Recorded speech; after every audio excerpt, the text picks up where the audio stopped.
प्रधानमंत्री नरेंद्र मोदी 3 दिवसीय प्रवास पर रायपुर पहुंचे हैं, जहां रायपुर स्थित आईआईएम में होने वाले 60वें Akhil Bharatiya DGP IG conference में भाग लेंगे। इस कॉन्फ्रेंस का उद्घाटन केंद्रीय गृह मंत्री अमित शाह ने किया। ये कॉन्फ्रेंस देश की आंतरिक सुरक्षा से जुड़ा सबसे बड़ा वार्षिक संवाद है। इस बार देश की सबसे महत्वपूर्ण सुरक्षा कॉन्फ्रेंस छत्तीसगढ़ में हो रही है, जिसका विषय है विकसित भारत सुरक्षा आयाम। इसका उद्देश्य पुलिसिंग से जुड़े बड़ी चुनौतियों की समीक्षा करना है, साथ ही सुरक्षित भारत का नया रोड मैप तय करना है। देश भर के डीजीपी और आईजीपी इस कॉन्फ्रेंस में जुड़ रहे हैं। छत्तीसगढ़ के लिए यह सम्मेलन बहुत महत्वपूर्ण माना जा रहा है। राज्य कई वर्षों से नक्सल चुनौतियों का सामना करता रहा है, इसलिए राष्ट्रीय सुरक्षा पर यह गंभीर चर्चा अहम मानी जा रही है।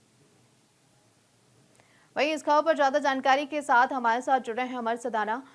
अमर, अगर बात करें जिस तरह से अमित शाह ने आज ये कॉन्फ्रेंस में शामिल हुए, साथ ही साथ इसका उद्घाटन किया, सुरक्षा नीतियों पर यहाँ पर चर्चा की बात की गई है, पीएम मोदी भी यहाँ पर चर्चा का हिस्सा बनेंगे, क्या अपडेट है इस खबर को लेकर?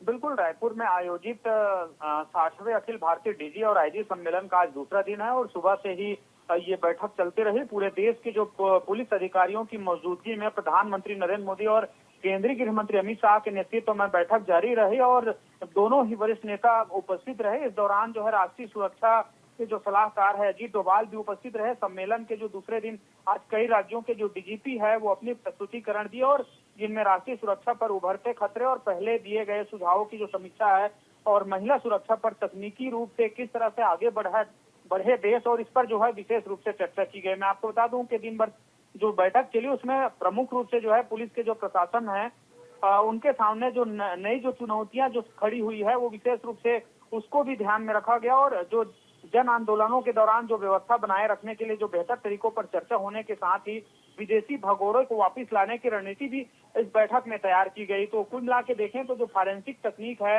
और अधिक उपयोगी बनाने के लिए जो वैज्ञानिक अनुसंधान के आधार पर अपराधों की जो जांच मजबूत कर इस दिशा में कैसे आगे बढ़े, इसलिए जो है ये बड़ी बैठक रखी गई और आपस में सामंजस्य बनाई जा रही है। कल भी बैठक है क्योंकि 3 दिवसीय बैठक है और विकसित भारत सुरक्षित भारत की नींव पर यह बैठक होने जा रही है और आज भी बैठक ये संपन्न मानी गई क्योंकि छत्तीसगढ़ के डीजीपी अरुण देव गौतम बस्तर के 2.0 के बारे में विस्तृत जानकारी जो है प्रस्तुत किया और मार्च 2026 में नक्सलवाद के खिलाफ जिस तरह से लड़ाई लड़ी जा रही है और बस्तर में विकास के एक नए चरण को कैसे आगे बढ़ाया जाए, इस पर भी विशेष रूप से प्रस्तुति दी गई और आतंकवाद के निरोधक के जो वर्तमान रुझानों पर भी चर्चा की गई। देखिए वही हमारे अगर बात की जाए जिस तरह से छत्तीसगढ़ में हमेशा नक्सलवाद देखने को मिला है, अगर नक्सलवाद को खत्म करने की बात की जाए, जैसे लगातार नक्सली अपना समर्पण करते हुए नजर आ रहे हैं, इसको लेकर क्या कुछ चर्चा हुई है और आगे की क्या रणनीतियां बनाई जा रही हैं?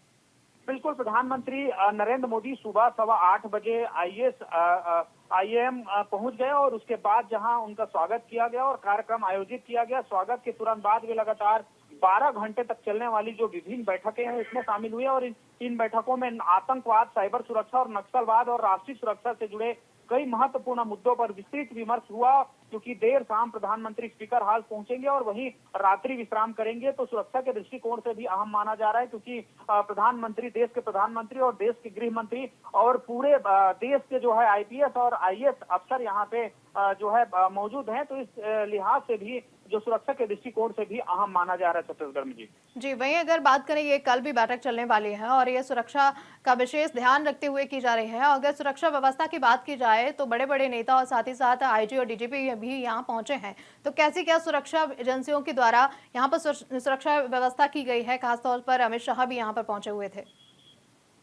देखिए, छत्तीसगढ़ के डीजीपी के पास बहुत बड़ा जिम्मा है और पूरे देश के अगर डीजीपी आईजी यहाँ सम्मिलित होने जा रहे हैं तो कुल मिला के देखा जाए तो बड़ी जिम्मेदारियां हैं। सम्मेलन में भाग लेने वाले जो वरिष्ठ अधिकारी हैं उनके व्यापक आवास की व्यवस्था की गई और प्रधानमंत्री के लिए M1 और गृह मंत्री अमित शाह के लिए 11 में ठहरने की व्यवस्था की गई है, जबकि अजीत डोभाल की जो है डिप्टी और अनिश दयाल की जो है आईबी और ये तमाम तरह के जो 91 कमरे और सर्किट हाउस के 6 सूट्स और 12 कमरे सम्मेलन में जो है शामिल रहेंगे और यहाँ ठहरने की व्यवस्था रहेगी। 13 राज्यों के जो डीजीपी है वो पैरामेट्रिक के वरिष्ठ अधिकारियों के साथ लगभग 75 पुलिस अधिकारियों को रायपुर में ठहराया गया है। तो जी बिल्कुल, चलिए हमारे नजर बना के रखिए। बहुत बहुत शुक्रिया तमाम जानकारी देने के लिए और हमारे साथ जुड़ने के लिए।